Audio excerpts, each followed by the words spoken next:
Sir सबसे पहले अपना परिचय दे दीजिए। मैं रामाश्रय कमल अक्षांशीय अधिकारी नगर पालिका परिषद औरैया। इससे पूर्व मैं नगर पालिका परिषद भरथना में तैनात था। वर्तमान में अभी 1 अगस्त से हमारी यहाँ पोस्टिंग हुई है। अब मैं औरैया को देख रहा हूँ। तो सर औरैया में आप देख रहे हैं, सबसे पहले आपसे एक ही क्वेश्चन बनता है कि जो सबसे बड़ा मिशन चल रहा है भारत का स्वच्छता मिशन, इस पे औरैया नगर के अंतर्गत आपके सर्वप्रथम कार्य क्या रहे हैं यहाँ पे? स्वच्छ भारत मिशन के तहत विशेष सफाई अभियान और डोर टू डोर कूड़े का कलेक्शन, कूड़े का ट्रांसपोर्टेशन, साथ ही साथ कचरे का समुचित वैज्ञानिक पद्धति से निस्तारण, ये महत्वपूर्ण अंग है। इसमें नगर में काफ़ी प्रोग्रेस हुई है। यहाँ पर कुछ कमियां रह गई हैं, उस पर हम काम कर रहे हैं। एक तो सबसे पहले कि नगर में यहाँ पर डोर टू डोर कलेक्शन की कार्रवाई अभी 50% हो पा रही है और हम इस पर बड़ी तेज़ी से अभी कुछ उपकरण क्रय किए गए हैं। उनको डोर टू डोर कलेक्शंस के लिए सबसे महत्वपूर्ण है कि हर घर में 2 डस्टबिन का वितरण हो। तो इसके लिए हम लोगों ने डस्टबिन का वितरण करा दिया है सभी भवनों में। साथ ही साथ डोर टू डोर कलेक्शन की गाड़ियाँ क्रय की गई हैं, जो हम लोग उन पर रूट चार्ट बना करके उनको मूवमेंट की तैयारी में लगे हुए हैं। लेकिन अभी परसों माननीय मंत्री जी की मीटिंग हुई थी, उसमें उन लोगों ने कहा था कि अपन नगर को साफ करके 1 माह के अंदर नगर को बिल्कुल कूड़ा लेस करना है, कचरा लेस करना है। तो आज भी हमने सभी सफाई नायकों की मीटिंग बुला करके निर्देश दे दिया है कि यदि किसी के पास सफाई के संबंध में कर्मचारी कम है तो कर्मचारी प्रोवाइड कराए जाएंगे। साथ ही साथ यदि आपको कोई ऐसी व्यवस्था है तो उसको उपलब्ध कराई जाएगी। कमियों को पूछ लिया गया है, संसाधनों को अरेंजमेंट किया जा रहा है। सुबह की रूटीन की सफाई के लिए सभी व्यक्तियों के हल्के नियत हैं और शाम को एक विशेष अभियान सफाई नायक अपने हल्के में, अपने वार्ड में चलाएगा।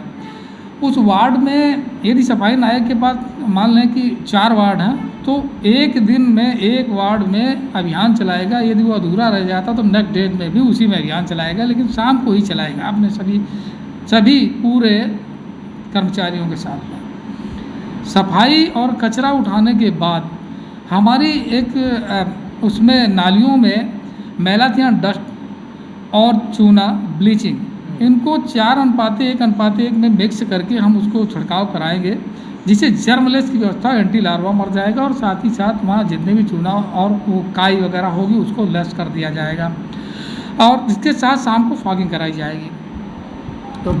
तो क्या ये अभियान जो आप चला रहे हैं ये निरंतर चल रहा है, प्रतिदिन चल रहा है?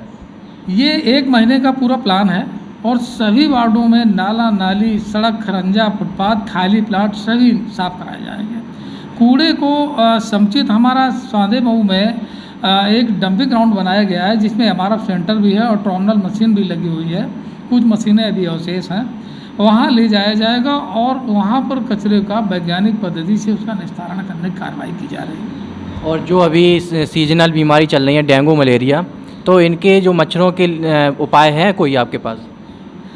इस बीमारी के लिए सबसे महत्वपूर्ण है कि एंटी लार्वा जहाँ पानी जमाव है वहाँ एंटी लार्वा ना पनपने पाए।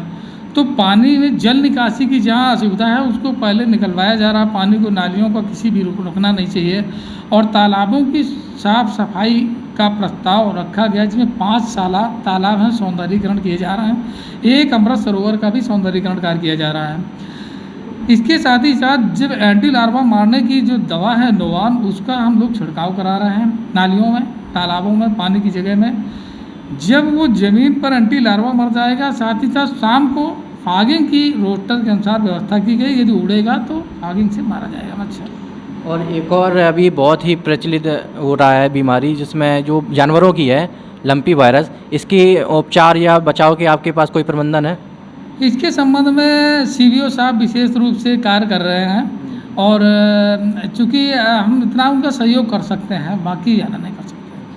अभी मेरे द्वारा देखा गया है कि जो शहीद पार्क है अपने यहाँ का, उसके पीछे वाले गेट तरफ काफ़ी गंदगी रहती है, तो आपकी नगर पालिका की तरफ से काम उस पर हो रहा है कि नहीं? अभी वहाँ पर प्राय देखा गया है, अभी अभियान में हम लोग गए थे पीछे वाले गेट पर, तो एक तो नाले के ऊपर चाट पकौड़ी की ठेल लगे हैं काफ़ी, उनको विस्थापित किया जा रहा है। साथ ही साथ कुछ नाली की जो एक पटिया थी वो क्षतिग्रस्त हो गई थी, उसके लिए मैंने जय साहब से बता दिया है कि इस पटिया को रखवा दीजिए और नाली की विधिवत सफाई करा करके उसको संचित करा लिया जाएगा। एक और सर बहुत ही महत्वपूर्ण सवाल था जो कि 2021 में सामने आया था कि जल पर्यवेक्षण योजना थी। 2021 में जल पर्यवेक्षण योजना के तहत 80 किलोमीटर की पाइपलाइन बिछाई गई थी, जिससे नगर का पानी गांव क्षेत्रों में ही भेजा जा रहा था, जिससे राजस्व की हानि हो रही थी। लगभग वो योजना 46 या 47 करोड़ की थी। तो क्या आज भी वो योजना जारी है जिसके ज़रिए पानी गांव में पहुंचाया जा रहा है नगर पालिका का? पहले तो आपको ये बताना चाहेंगे कि शहर को शहर का पानी दिया जाना है, उसे अपनी सीमा से बाहर देने का कोई प्रावधान नहीं है। शहरी योजना अलग है और ग्रामीण योजना अलग है। हर घर कनेक्शंस की जो अभी हमारे 2025 तक हर घर कनेक्शन के लिए सरकार द्वारा जिम्मेदारी दी गई है। तो नवीन क्षेत्र हमारा जितना भी है उसमें इसके लिए जल निगम को नियत किया गया है, उसकी डीपीआर बनाई गई है और डीपीआर बना करके हर घर कनेक्शन की कार्रवाई की जा रही है। उसमें काफ़ी कई किलोमीटर पाइपलाइंस हैं, नलकूप्स हैं, टंकियाँ भी हैं। तो क्या आपके द्वारा कोई नवाचार या कोई ऐसा ही प्रोग्राम की योजना बनाई गई है? नवाचार के माध्यम से मैं ये कहना चाहूँगा कि ओपन जिम लगाई गई है और अभी शहीद पार्क में और लोग वहाँ आते हैं और स्वास्थ्य लाभ लें। साथ ही साथ और भी नवाचार जो हमारे पार्क हैं उन पार्कों की विशेष सफाई कराई जाएगी, उसमें वृक्षारोपण और हैश वगैरह लगाए जाएंगे। तीसरा पॉइंट यह रहेगा कि जो मेरे चौराहे हैं उन चौराहों का सौंदर्यीकरण काफ़ी हम लोगों ने कराया है, उस पर अभी हम लोग कोशिश करेंगे कि चारों तरफ गमलों का प्रावधान करें, तो एक नवाचार होगा, अच्छा भी लगेगा।